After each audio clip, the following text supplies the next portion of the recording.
Daniel. Mesdames et messieurs, bonsoir et bienvenue à cette émission de On s'en parle. Ça bouge dans la MRC d'Abitibi-Ouest et j'en discute avec son préfet, M. Daniel Rancourt. Monsieur Rancourt, bonsoir. Bonsoir, Monsieur Lacasse. Ça va bien, M. Rancourt? Toujours dans ça les va dossiers? Toujours bien. Les dossiers de ce temps-là, là, toujours bien. il y en a à la tonne. Bien, on va en parler, justement, parce qu'on va parler des dossiers. Je sais qu'à votre dernière visite l'automne passé, on a parlé des dossiers 2010 et puis quelques perspectives de 2011. Mais j'aimerais qu'on revienne sur 2011, si vous me permettez, les présents dossiers. Quels sont les grands dossiers apportés en 2011 à la MRC d'Abitibi-Ouest? En 2010, on a vu l'accouchement, excusez l'expression, là, l'accouchement d'un dossier drôlement important pour le territoire, c'est le schéma de couverture de risque. Donc là, on a eu la signature du ministre. Oui, ça, on va en revenir justement sur ça, qui est un très gros dossier. Il faut maintenant le mettre en application. Donc, c'est un des chevals de bataille de l'année. OK. Un autre dossier qui traîne depuis un bon nombre d'années aussi, c'est le schéma d'aménagement de notre MRC. On sait qu'un schéma d'aménagement, ça doit avoir une durée de vie d'à peu près une dizaine d'années. OK. Nous, ça fait 20 ans. Mais il faut dire que le premier schéma, ça a pris 10 ans à se faire. Donc, ça, c'est un dossier qui est sur la table de cette année, puis c'est un dossier, normalement, qui est très long. C'est ça. Donc, on est en période de rédaction. On devrait passer, enfin, cette année, en période de consultation du public. Donc, ça, c'est un dossier drôlement important. Il y a aussi ce qui s'en vient, puis il faut se préparer. Tout ce que le ministère des Forêts, avec le nouveau régime forestier, ça va avoir quoi comme effet sur ce qu'on appelle chez nous les lots intramunicipaux? Oui, exactement. Okay? Okay. Mais on sait que c'est pas demain, l'échéance, c'est 2013. Mais si on veut que 2013, on soit prêt à opérer, il faut préparer le terrain d'ici ce temps-là. Okay. Donc là, il y a toute la notion de forêt de proximité qui commence à se parler un peu partout. Ça veut dire quoi? Point d'interrogation. C'est quoi les engagements? Point d'interrogation. Sauf qu'on sait une chose, c'est que ça va sur notre table. C'est en 2013. Ça en est des dossiers qui sont drôlement importants. Puis ça, là, on va inclure à tout ça le quotidien, qui est l'évaluation foncière. On a aussi la réforme cadastrale qui est là. Mais ça, je prends un exemple, réforme cadastrale. Okay. Dans certaines municipalités, c'est fait. D'autres, c'est à faire. Nous, à niveau de la municipalité de Macamic, exemple, ça a été fait cette année. Donc ça, c'est un mouvement, tranquillement, qui avance, puis qui va se mettre en place tranquillement, pas vite. Ça, quand vous dites que c'était fait à Macamic, on parle du nouveau rôle d'évaluation? Non, réforme cadastrale. OK. Qu'une firme a arpenté? Même pas. Ça, même pas. Réforme cadastrale. Instruisez-moi, là, c'est quoi? Réforme cadastrale, vous vous souvenez, M. Lacasse, que lorsqu'on était jeune, les lots, c'était le rang 2, oui. Le lot 25. Puis, si vous tombiez à Macamic, vous preniez l'avenue, 4e avenue, vous aviez le lot 26, partie 27, etc. Oui, okay. Le ministère a décidé de faire une réforme majeure là-dedans pour faire ça géoréférencié avec des satellites. Là. Et maintenant, on n'aura plus le repère de dire c'est dans le rang 2, c'est le lot 45 et la moitié du 46. Ça va être 1 592 497. Ah oui? Oui. Fait que là, on a une réforme qui fait qu'avec ce chiffre-là, vous allez avoir des bases de données. Avec ce chiffre-là, on va donner la position de votre lot. Donc, on n'a plus de référence à un rang, à une avenue, à une rue, etc. Est-ce que c'est ça que les propriétaires de Macamic, est-ce qu'on va en parler, là, on est sur le sujet, est-ce que c'est ça que les propriétaires de Macamic ont reçu d'une certaine firme une lettre qui demandait envoyez-nous votre contrat, si vous l'avez, pour avoir les bornes, de localisation, oui, etc., que les gens ont jusqu'au 28 février pour y répondre. Oui. Ça fait que c'est ça là, que l'on parle. Là. Quand on parle de réforme cadastrale, c'est ça.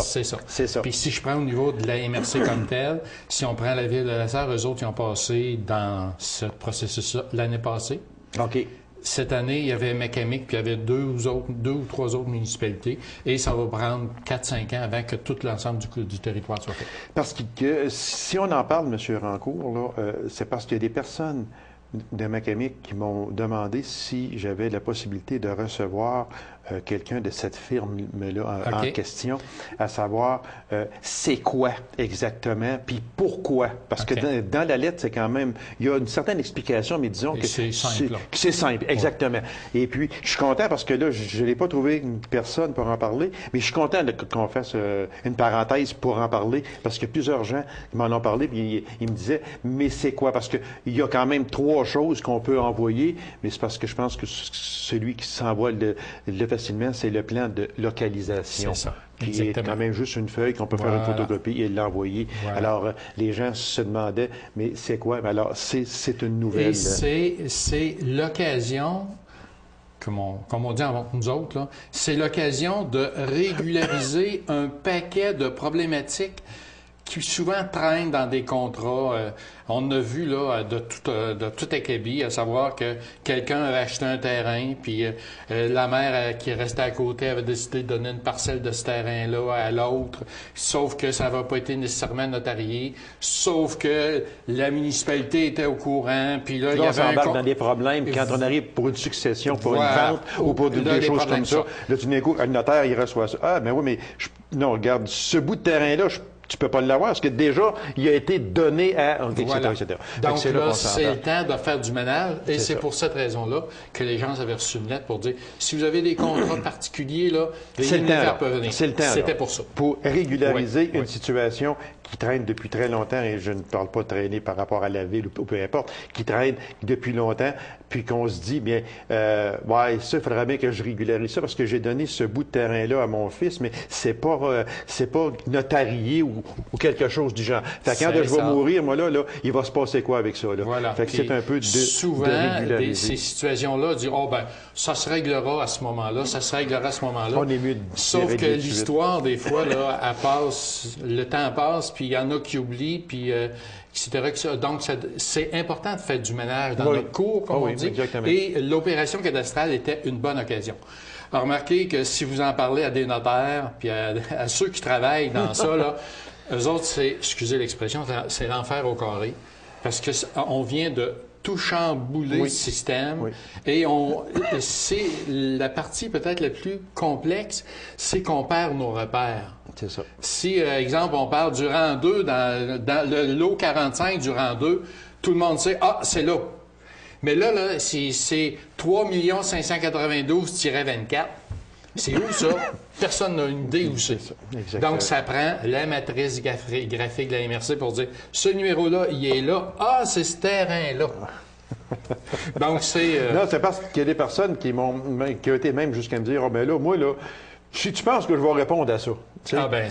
Mais c'est pour ça que je voudrais, là, on fait une mise au point, là, même si c'est dans la MRC aussi, là. Fait qu'il n'y a pas de problème. Toutes les MRC du Québec passent par cette réforme-là. Donc, la nôtre passe par là. Nous aussi, puis ça va prendre une période de 4 ou 5 ans avant que ça soit terminé. Et alors, ça fait 2 ans qu'on a commencé. Alors, comme préfet de la MRC d'Abitibi-Ouest, c'est sûr que vous dites aux gens, bien, regarde, répondez collaborer là-dessus, c'est une protection qu'on se donne.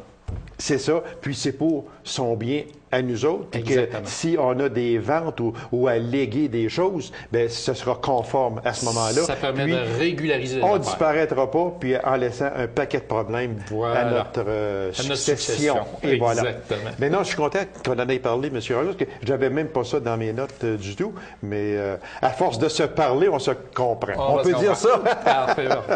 Monsieur Rancourt, OK, pour les gros dossiers, on en a un peu parlé, mais j'aimerais revenir sur un dossier que moi, il me semble que ça fait, et vous l'avez dit, que ça fait longtemps. Non pas que ça traîne, j'aime pas ce mot-là là, du tout, mais que l'on en parle, que l'on travaille dessus. Et puis là, je pense que le bébé va accoucher là, très bientôt, si ce n'est déjà fait, du schéma de couverture de risque. Le bébé a accouché. Il a accouché, c'est maintenant terminé. Ça a coûté cher, ça. Ça a coûté cher. Puis il faut comprendre pourquoi.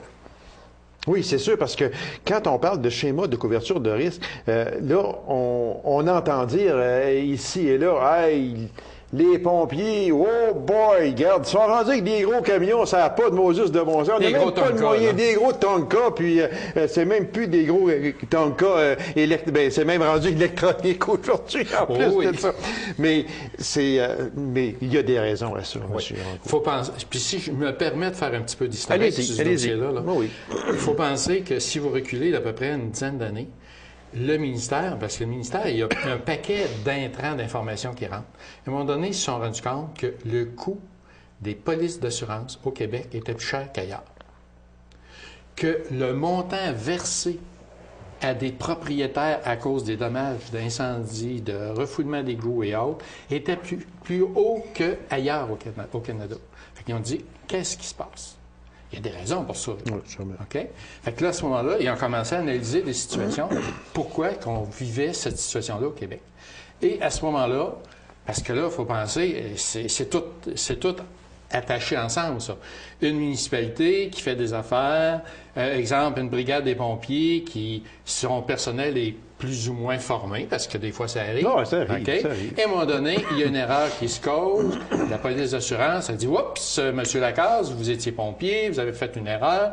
J'actionne votre employeur parce que vous avez fait une erreur. » Et donc là, on dit « Oups, on va faire quoi avec tout ça? » C'est pour ça que le ministère a dit « Maintenant, là, on va arrêter toutes les possibilités de poursuite contre brigades, municipalités et autres pour s'assurer que tout le monde va être au même niveau. » C'est ça. Donc, on va obliger chacune des MRC du Québec de faire un schéma de couverture de risque. Donc, on va s'assurer d'optimiser les ressources sur le milieu, s'assurer que le personnel, il y a la formation pour être capable de faire le travail qu'on leur demande de faire, qu'ils ont les équipements nécessaires pour le faire, et aussi qu'il y ait des campagnes de publicité pour inciter les citoyens, parce que c'est eux les premiers responsables là-dedans, d'avoir des détecteurs de fumée en forme, d'avoir des batteries qui fonctionnent, qui soient bien placées, etc., etc. Donc, lorsqu'on parle de schéma de couverture de risque, c'est tout ça intégré dans un seul document. C'est un cartable qui est SODP, oui, je sais. qui détermine, exemple, oui. Dans une municipalité, c'est quoi le numéro des pompiers? Comment ça marche? Qu'est-ce qui se passe? Ils ont-tu le nombre de pompiers nécessaires pour répondre si jamais il arrive un feu? Ils ont-tu les équipements corrects pour répondre s'il y a un feu en question? Les résidences des maisons, est-ce qu'ils ont des détecteurs de fumée? Est-ce qu'ils sont en forme? Moi, je regarde, vous savez, on reste à Macamic, là. Je sais que depuis plusieurs années, les pompiers volontaires de Macamic font un travail extraordinaire là-dessus. Ils visitent toutes les demeures. Bravo en plus. Exactement. Oui, bravo. Mais ça, il faut penser que c'est une initiative de nos pompiers. Oui. OK? Ça veut dire que dans d'autres municipalités, c'est pas nécessairement comme ça que ça se passe. Mais où ça se passe pas, c'est qui fait cette vérification-là? Je le sais, là, puis vous le savez, vous l'avez déjà fait, vous avez déjà été pompier. Là. Très longtemps, oui. Bon, oui. Vous l'avez vu à maintes reprises, vous arrivez chez un citoyen, tu dis, ton détecteur de fumée, il est où? Je n'ai pas. Ben, regarde, ça serait peut-être intéressant de l'avoir. Oui, puis juste pour vous donner juste un exemple concret, là, que quand j'étais pompier, c'est sûr que les visites, on les faisait. Les pompiers les font encore aussi à Macamic. Mais on rentre dans une maison et on connaît très bien le monsieur que, il m'a dit, vous pouvez aller partout, tout est conforme, tout est parfait.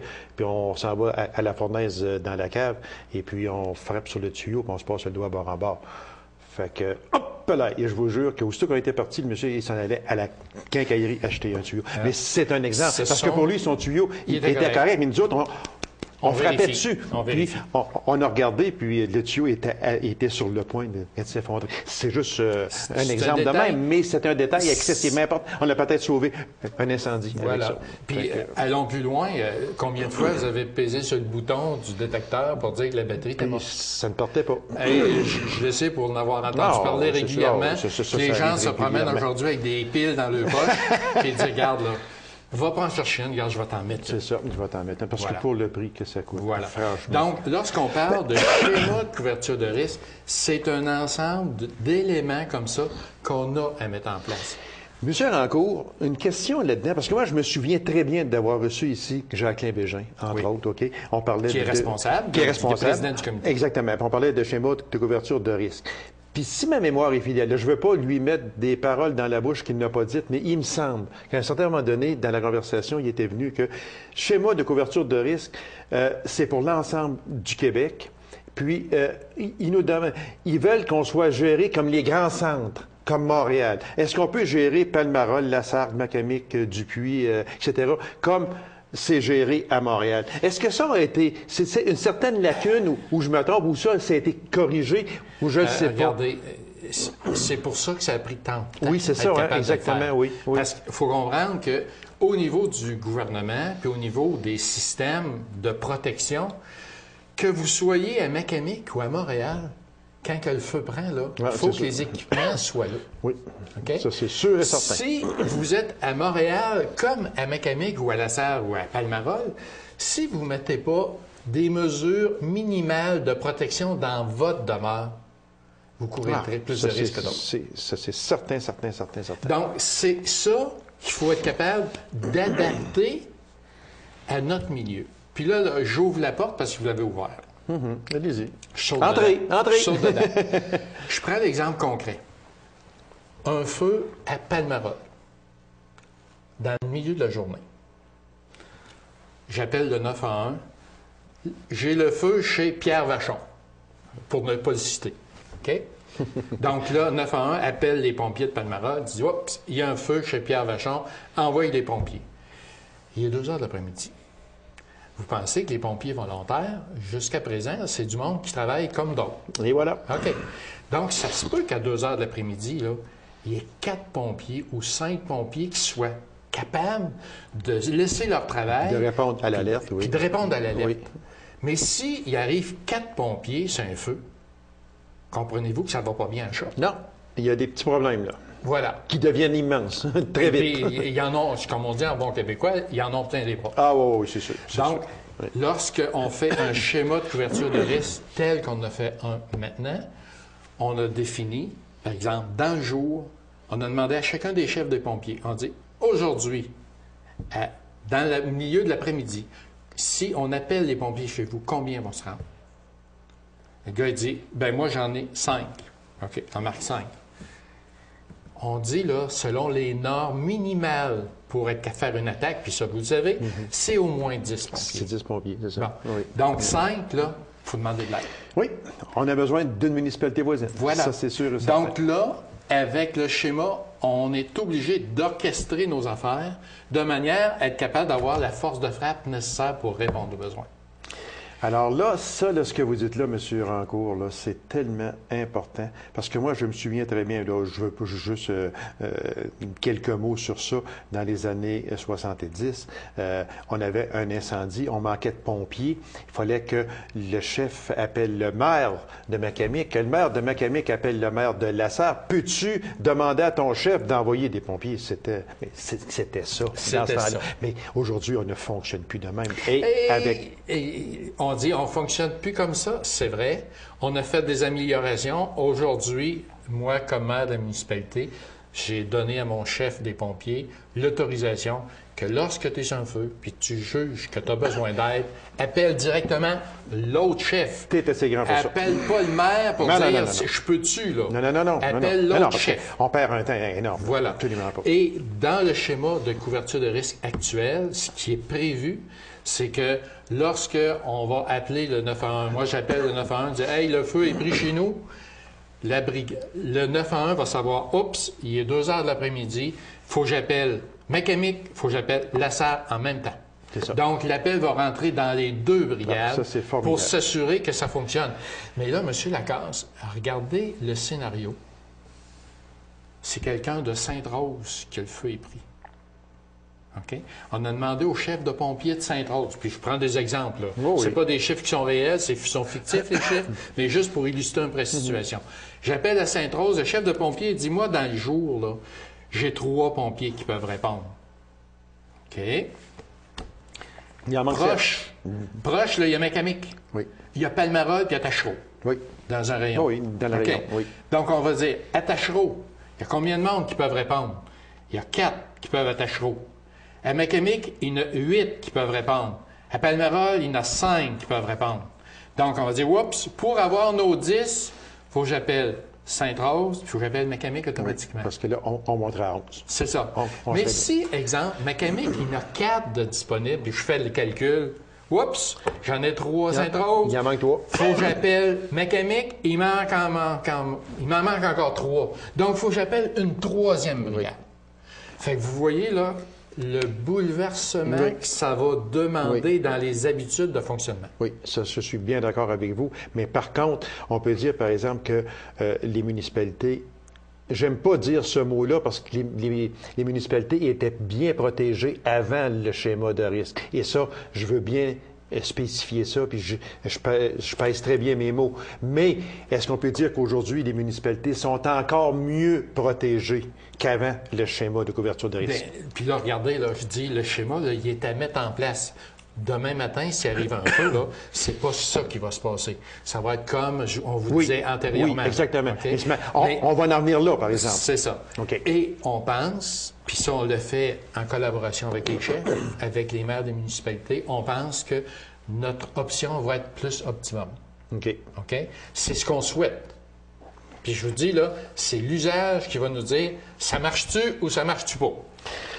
Fait que, monsieur, on pourrait en parler, monsieur Rancourt, de ça, là, mais est-ce que, dû au schéma de couverture de risque, est-ce qu'on peut dire qu'aujourd'hui, en 2011, les brigades de l'Abitibi-Ouest, parce qu'on est chez nous en Abitibi-Ouest, est-ce qu'on peut dire que les brigades de l'Abitibi-Ouest sont beaucoup mieux équipées? Ah bien, ça, pour l'équipement, là, monsieur Lacasse, vous avez vu, pareil comme moi, toutes les campagnes de publicité qui ont été faites et les annonces qui ont été faites par les différentes brigades qu'il y a autour. Là.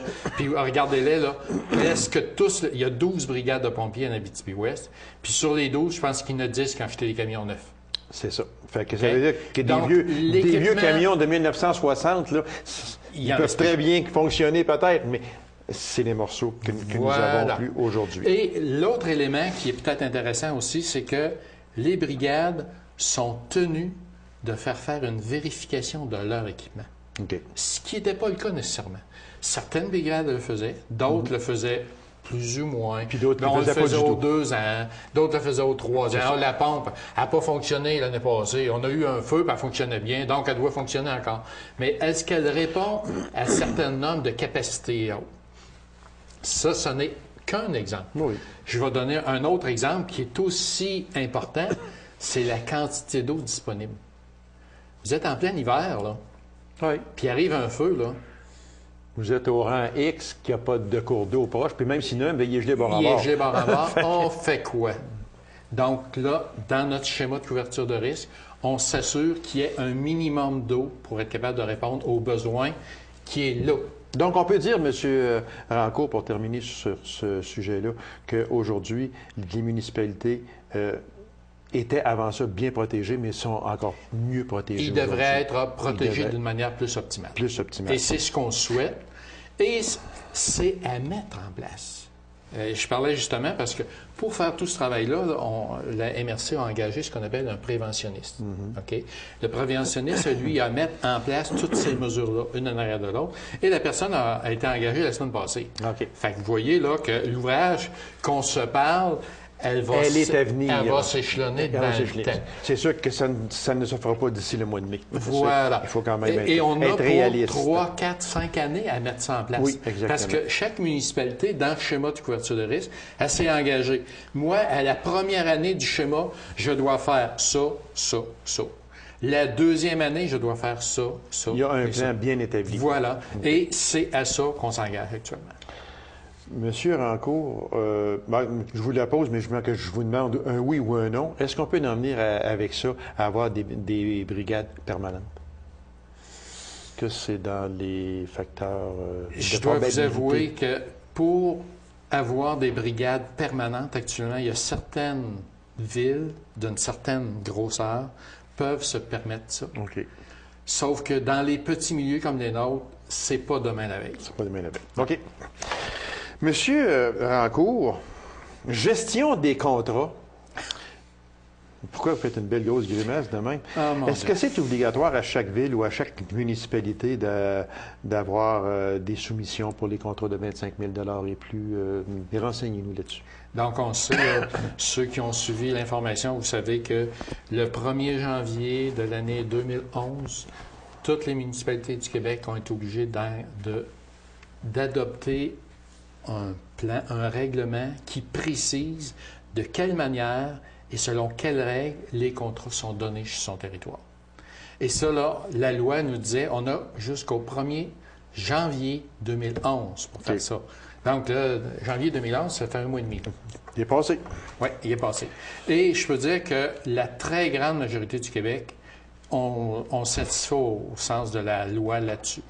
Donc, on a actuellement presque toutes les municipalités, à quelques petites exceptions près, ils ont un règlement qui stipule la manière de faire ces choses-là. Okay. Sauf que quand vous allez regarder la manière de faire, là, le commentaire que vous faisiez tantôt par rapport à ce que M. Bégin disait sur le schéma de couverture de risque, on a fait un schéma pour une grande ville, puis on a importé ça dans les petits milieux.